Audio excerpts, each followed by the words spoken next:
Le message que nous allons partager avec vous tous aujourd'hui, c'est en réalité du livre qu'on aime beaucoup de lire ce livre, qui parle de la Sainte Seine, les repas qui mènent à la santé et la vie. Ce témoignage d'Eugénie nous a beaucoup attiré notre attention parce que c'est quelque chose qui, en réalité, nous avons vécu aussi. Et je suis sûr et certain que beaucoup de personnes, lorsqu'ils vont entendre ce témoignage qu'on va partager ici, ils seront aussi bénis parce qu'on sait qu'il y a beaucoup de gens qui sont dans la même condition, dans la même situation. On trouve ce témoignage dans ce livre, la page 98. Il explique ici dans son témoignage, il commence à parler ceci. Il y a des années, quand j'ai commencé à prêcher, j'ai enseigné sur la raison pour laquelle les chrétiens n'étaient pas guéris. L'un de mes héros spirituels de l'époque avait déclaré « Il n'y a rien de mal en Dieu et rien de mal dans sa parole. Quand vous ne recevez rien de Dieu, c'est qu'il y a quelque chose qui ne va pas en vous. » Qui n'a jamais entendu quelque chose pareil, Eugénie? Ah, ça c'est sûr. Que tout le monde, beaucoup entendu. Au moins des personnes qui sont dans une communauté chrétienne, qui font partie d'une église. J'ai déjà entendu cela, tu as déjà entendu cela. Et je suis sûr que beaucoup de gens qui nous regardent maintenant ont déjà entendu ce type de choses. Qu'est-ce que cela provoque à l'intérieur d'une personne lorsqu'elle écoute une chose pareille? Ah, c'est un poids. Je vous assure que c'est quelque chose de lourd, parce que la parole, elle a un poids. Se ela vient pour vraiment vous bénir, pour vous motiver, ela a un poids de toute façon, d'écouter. Il y a des doutes qui vont être là, entourés dans notre tête. On va se demander beaucoup de choses, Nelson. Oui, parce que je peux imaginer une personne qui vient, elle a déjà beaucoup de problèmes, n'est-ce pas? Une personne qui a pas mal de soucis dans sa vie, elle est là en train de prier, elle est en train de faire même confiance à Dieu. Imaginons que cette personne, ela cherche un pasteur, par exemple, ou quelqu'un qui enseigne la parole, un frère en Christ, ou une personne qui croit en Dieu, enfin. Et elle veut partager tous ces problèmes, tous ces soucis avec quelqu'un, en espérant une parole de foi, en espérant une parole d'encouragement, mais elle écoute quelque chose qui lhe rabaisse, qui lhe fait sentir un poids, comme tu viens de dire, qui va semer même le doute dans son cœur, qui va lhe faire se sentir culpabilisé, qui va lhe faire se sentir desqualifié. Ah oui, parce que tout de suite, quelqu'un qui vient et dit comme ça, écoutez, je pense que les choses ne vont pas bien dans ta vie, tu n'es pas béni, tu n'es pas guéri, tu n'arrives pas à te marier, tu n'arrives pas à voir ta famille bénie, tes enfants ne se convertissent pas, ton mari ne se convertisse pas, ton épouse ne se convertisse pas, tu ne prospères pas parce que il y a quelque chose qui ne va pas dans ta vie. Tu n'es pas fidèle à Dieu, tu ne pries pas assez, tu ne viens pas à l'église, tu ne fais pas ceci, tu ne fais pas cela, enfin. Peut-être la personne peut dire aussi, peut-être tu ne fais pas assez comme avant, je pense que tu es en train de se refroidir dans ton amour envers Dieu parce que tu ne viens pas souvent. C'est plusieurs conditions, que la personne sait comme elle doit payer des péages, on va dire comme ça. Et malheureusement, ça c'est une réalité qui arrive. Et c'est pour ça que je trouve ce témoignage et aussi en même temps une attitude très humble et courageuse du pasteur Joseph Prince d'enseigner dans son livre ici quelque chose qui va certainement aider beaucoup de personnes. Et il continue à dire, alors, c'est ce que j'ai enseigné aussi à mon église. Je voulais que les gens de mon église soient guéris et dans la plénitude. Et c'est pourquoi je leur donnais une liste de raisons pour lesquelles ils ne recevaient pas leur guérison. Et cette liste s'élongeait sans cesse. Un jour, alors que j'insistais fortement sur ce sujet dans ma prédication, j'entendis la voix du Saint-Esprit en moi me dire « Arrête de disqualifier mon peuple. Je me suis senti triste que le Seigneur me dise cela et je lui répondis, mais Seigneur, j'aime ton peuple, je veux qu'il soit en bonne santé.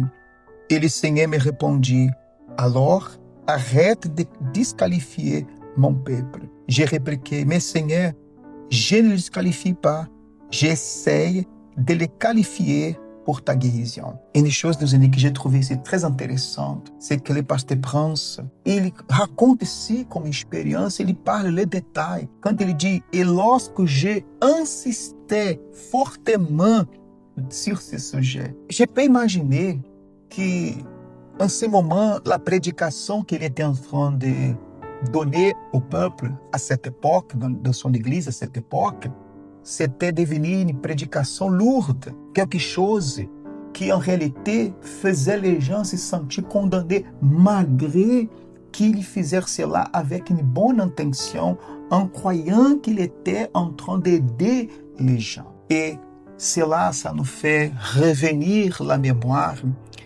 combien de moments nous avons vécu, nous avons entendu. Pendant les années que nous avons été dans une institution, c'est exactement ce type d'argument, d'insistance qu'on voit souvent se produire. Et cela, ce n'est pas quelque chose qui nous aide, pas du tout. C'est pour cela que nous sommes en train de partager ces messages avec vous, ces témoignages. Parce que dès que je lis cette partie du livre, tout de suite, je me suis identifié là-dedans. Parce que c'était exactement cela que malheureusement, on a appris. Ainsi comme le pasteur Prince, il disait qu'il avait appris et il enseignait cela à son église. On avait appris exactement ce type d'idéologie, on avait ce type de pensée.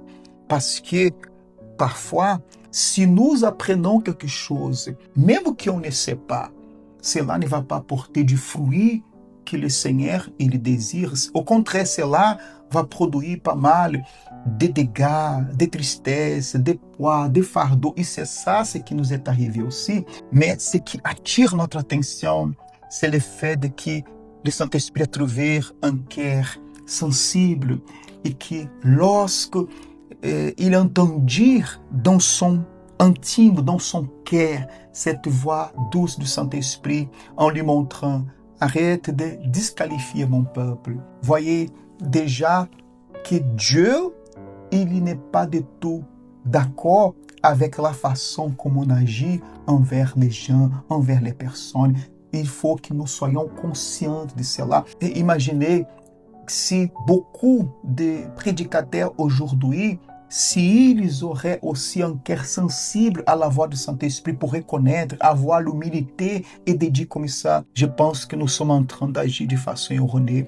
Je pense que nous sommes en train de disqualifier les gens quand en réalité Dieu n'a pas du tout disqualifié, n'est-ce pas? Exatamente, j'ai déjà me senti comme ça. Et en ce moment, mon mari, il était un peu, il a eu besoin de passer par des cirurgies. Et un jour, dans une réunion de pasteurs, et j'étais là et j'ai écouté ça. Ça fait mal. Grâce à Dieu que je n'ai pas me laissé emporter pour ces mots, parce que je savais en qui que je croyais. Et je sais que je comprenais aussi que j'étais un être humain, que j'avais besoin de passer par là, parce que ce n'est pas seulement la prière qu'on fait tout de suite et dit voilà, je reçois la guérison. Des fois, tu ne reçois pas tout de suite, mais Dieu va passer par les médecins. Et après, tu vas voir que les choses commencent à avancer. Voilà, il fallait prendre du temps pour faire les traitements comme il faut. Et quand j'ai entendu ces mots en disant, si vous êtes malade, parce que moi, je ne me considérais pas une personne malade. C'était un soin que j'avais besoin de faire. Ça, c'est la différence. Mais même si je me sentais une personne malade, dans les moments que j'étais là, dans ces moments, avec mon mari, un mot comme ça, que j'ai entendu, que j'étais même choqué. La personne, à direction de l'église à l'époque, elle a dit, ah voilà, tous ces soucis de santé que vous avez, c'est parce que vous n'êtes pas bien avec Dieu. Ça, Nisson, c'est disqualifier la personne. Et une chose que nous devons faire attention, moi, vous, nous tous, on ne sait pas qu'est-ce qui se passe dans le cœur de cette personne. on ne sait pas comment elle a prié, comment elle a parlé avec Dieu. Et on ne sait pas non plus comment Dieu voit la situation. Et ça, quand je vois ce témoignage de ces pasteurs ici, ça c'est un acte de courage d'assumer ce qu'il a fait, que Dieu, c'est comme Dieu, elle n'était pas d'accord. Parce que si Dieu était d'accord, le Saint-Esprit n'allait pas lui parler. Mais en fait, et lui avec cette innocence, et Dieu a montré, parce que Dieu n'était pas en train d'approuver ça. Et combien de personnes sont en train de vivre ça? Ils écoutent des choses qu'ils se rendent compte, oh, mais qu'est-ce qui se passe? Il y a les doutes.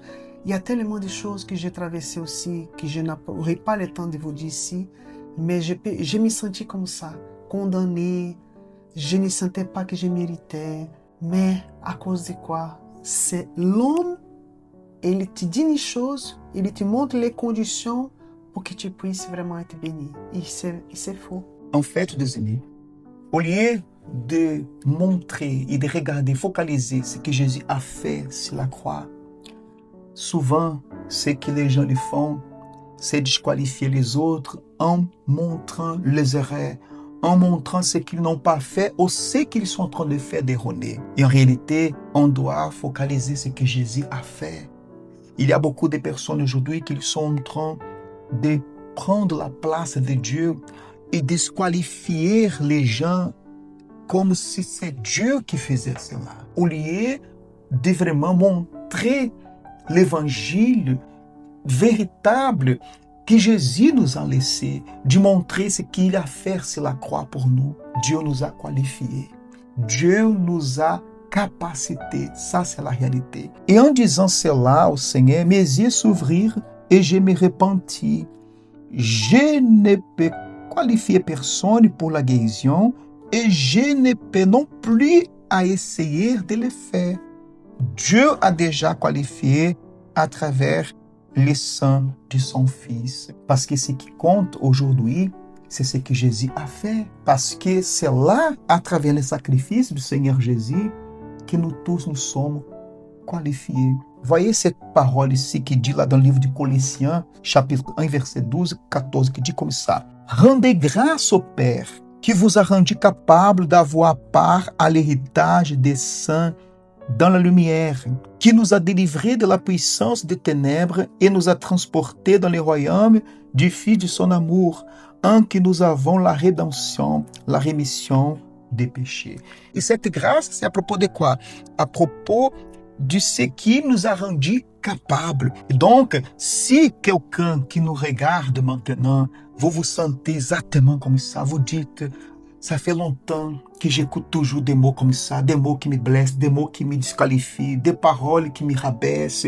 Et malheureusement, ces choses parfois sont entendues dans un endroit qui elle était censée de recevoir les paroles d'encouragement et de faire voir ce que Jésus a fait sur la croix. Ils écoutent parfois des mots qui les rabaissent, qui les font se sentir découragés et même douter de l'amour de Dieu envers eux. Elle sent un poids, elle sent un fardeau. On dirait qu'elle n'est jamais à l'auteur de recevoir de Dieu quelque chose parce que tout le temps, elle est menée à faire des choses pour qu'elle puisse être à l'auteur de recevoir de Dieu quelque chose. Ça, c'est la réalité de ce qui se passe dans beaucoup des endroits où les gens, ils sont en train de vivre cette réalité. Et on conclut le témoignage du pasteur Prince qui dit « Aujourd'hui, vous et moi pouvons remercier le Père qui nous a qualifiés. Nous sommes déjà qualifiés pour recevoir toute bénédiction. Non seulement cela, il a déjà délivré de la puissance des ténèbres et transporté dans le royaume du Fils de son amour. » Regarde maintenant la différence, n'est-ce pas? La différence après avoir entendu la voix du Saint-Esprit. Regardez, c'est ça ce que je crois, des amis, que Dieu le désire fait dans la vie de toutes les personnes. On voit la différence, nous sommes d'écouter ça et on sent la paix. Exactement. On sent la paix parce que c'est exactement Dieu la paix. Comment il va donner une parole qui va mettre en conflit votre esprit, votre pensée. Dieu n'est pas un Dieu de confusion, vous comprenez? S'il y a des confusions, Dieu n'est pas là-dedans. En écoutant ces témoignages ici, comment on se sent, nous sommes brindés contre toutes les flèches, toutes les mots, les paroles, parce que les paroles aussi sont des flèches qui des fois ça touche les gens, ça les blesse les gens, décourage. J'ai déjà me senti comme ça plusieurs fois quand j'étais à l'époque dans cet endroit. Et j'étais comme ça, je me sentais triste, je me sentais pas à l'auteur, je me sentais pas capable, mais les hommes me donnaient la condition pour que tu puisses être bien, tu dois faire ça, mais Dieu ne nous exige pas ça. Mais regarde la différence, Christ fait qu'on lui regarde à lui, son amour, ce qu'il a fait pour nous, et comme il nous voit. Ça fait toute la différence, nous sommes. Quand la personne a cet entendement, ces mots disqualification perdent complètement la force, parce que ce n'est rien par rapport à nous, c'est par rapport à ce que Dieu a fait à travers le Seigneur Jésus. Parce que Jésus n'est pas venu pour ceux qui se croient très justes, il est venu pour ceux qui sont perdus. Il est venu exactement pour ceux qui se considèrent disqualifiés. Ce message, c'est une bénédiction pour notre vie et dans la vie de tant d'autres personnes que je suis sûr qui ont appris aussi à travers les messages. Et si à jamais vous n'avez pas encore pris la décision de faire de Jésus votre Seigneur et Sauveur, donc sachez qu'il n'existe aucune barrière qui vous empêche de faire cela. Il nous a rendus capables de pouvoir nous approcher de lui à travers les sacrifices que Jésus a accomplis sur la croix pour vous et pour moi. Et si vous désirez prendre cette décision, prenez-la en ce moment. Il vous accepte, il vous pardonne. Là où vous êtes, vous pouvez parler avec lui. Demandez-lui son aide, demandez-lui la force, demandez-lui pardon pour tout ce qui vous fait vous sentir une personne éloignée de lui. Et il vous accepte toujours. Que le Seigneur vous bénisse et vous garde, vous donne la force et la paix dans votre cœur. Et on se voit alors dans la prochaine vidéo. Que Dieu vous bénisse à tous.